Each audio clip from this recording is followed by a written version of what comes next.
सुजीत कुमार ने जनपद कानपुर से जानकारी देते हुए बताया, कान्य कुब्ज ब्राह्मण समाज उत्तर प्रदेश द्वारा 32वां वार्षिक एवं वैवाहिक कार्यक्रम दिनांक 14 फरवरी और 15 फरवरी 2026 को शिवाजी भवन, शिवाजी पार्क, शिवाजी नगर में आयोजित किया जाएगा, जिसमें सामूहिक विवाह, यज्ञोपवीत, विवाह संस्कार सहित आदि कार्यक्रम आयोजित किए जाएंगे। पदाधिकारियों ने यह भी बताया है कि इस बार 11 जोड़ों के इस विवाह में सभी जोड़ों को जरूरत है तो सभी सामान उपलब्ध करा दिए जाएंगे।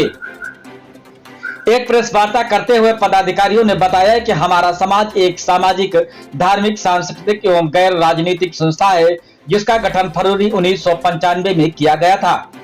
इसका मूल्य उद्देश्य भारतीय संस्कृति, भारतीय जीवन मूल्य तथा राष्ट्र की रक्षा करना, समाज को संस्कार युक्त बनाना तथा समाज में व्याप्त कुरीतियों को दूर करना आदि है। प्रेस वार्ता में यज्ञकांत शुक्ला, बद्री प्रसाद दीक्षित, ममता तिवारी, उमेश तिवारी, मनोज दीक्षित, रमेश पांडे, रमाकांत शुक्ला, संस्थापक आदि लोग वहां पर उपस्थित रहे। आइए चलते हैं हमारे संवाददाता के साथ।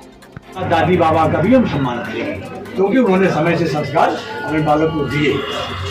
और दूसरी बात, हमारी संस्था की जो मातृशक्ति ममता तिवारी जी, सीता जी जो भी हैं, नाम नहीं सबके ले पाएंगे, लेकिन ये सब वहाँ पर वर की आरती उतारती हैं और संस्था के वरिष्ठ हमारे पदाधिकारी वर के पिता का सम्मान करते हैं। भेंट देके सालवाजी उनको लाते हैं, तो विधवा सम्मान में कोई कमी नहीं है।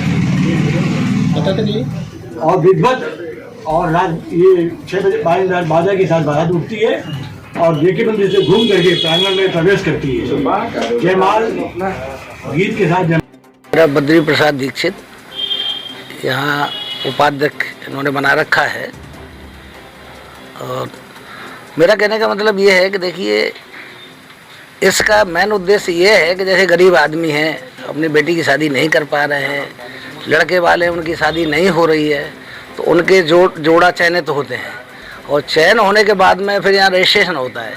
तो उसमें मेन ये है कि किसी गरीब की कन्या पैसे के अभाव में वो शादी टाइम से हो जाए। दूसरी बात, इसमें जितना अब यज्ञकांत जी कह चुके हैं कि जितना भी जैसे हम लोग अपने यहाँ करते हैं, जो समृद्ध लोग शादी करते हैं, उसी तरह शादियाँ होती हैं। पूरा सामान दिया जाता है, यहाँ तक बायना तक दिया जाता है। जैसे बारात आती है, उनका स्वागत होता है, चढ़ाई होती है, जयमाला होती है, फिर भौंरी पड़ती हैं, मतलब पूरी जैसे आम जनता की शादी होती है उस तरह से ये सब होता है यहाँ। और ज़्यादा से ज़्यादा लोग आते भी हैं और उनकी खाने पीने की सब जो आते हैं उनकी भी व्यवस्था होती है। तो ये है कि किसी को कोई दिक्कत न हो, गरीब ये न सोच पाए कि भाई मेरी लड़की शादी बगैर पैसे के नहीं हो रही है। तो इसलिए इसका मेन उद्देश्य ये है। दूसरी बात, अब ये 32 में है तो इन्हीं लोगों ने उसकी आधारशिला रखी। और अपना पूरा परिचय बताइए। मैं संस्था का महामंत्री यज्ञकांत शुक्ल, कानपुर ब्राह्मण समाज उत्तर प्रदेश संस्था जो हमारी है, विगत 31 वर्षों से सामूहिक यज्ञोपवीत और विवाह संस्कार का आयोजन करती आ रही है।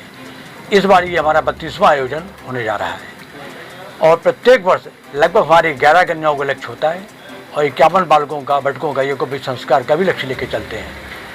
और ये विवाह हमारा जो होता है दहेज रहित, समाज में जो संदेश जाए कि दहेज प्रथा वो बिल्कुल बंद होना चाहिए। तमाम घटनाएं दहेज को लेकर होती हैं और समाज को प्रेरणा मिले और लोग दहेज देना बंद करें। और इन कन्याओं को हम लोग उपहार स्वरूप काफ़ी सामान देते हैं। अलमारी, पलंग, गद्दा, तकिया, गैस चूल्हा, प्रेशर कुकर, सिलाई मशीन, ड्रेसिंग टेबल, इस तरीके से 50 के बर्तन, दरवाजे के बर्तन, मतलब एक कन्या को पर्याप्त गृहस्थी की शुरुआत करने के लिए हम सामान देते हैं। ये संस्था कितने वर्षों से कार्य कर रही है? 31 वर्ष पूरे हो गए। 32वां आयोजन हमारा होने जा रहा है। ये कहाँ पर? शिवाजी नगर हमारा जो क्षेत्र है, रंगोली के ठीक सामने, वहीं पर एक भवन भी है, गेस्ट हाउस है। उस भवन में हमारी कन्याएं ठहरती हैं, ऊपर वर ठहरते हैं। और जो पार्क है हमारा, तो वहाँ पर जयमाल की प्रक्रिया और हमारे शहर के गणमान्य सारे सांसद, विधायक, सबका आशीर्वाद मिलता है, चाहे कोई भी हो। हमारे यहाँ एक चीज़ और भी है, हमारी संस्था सब सनातन है।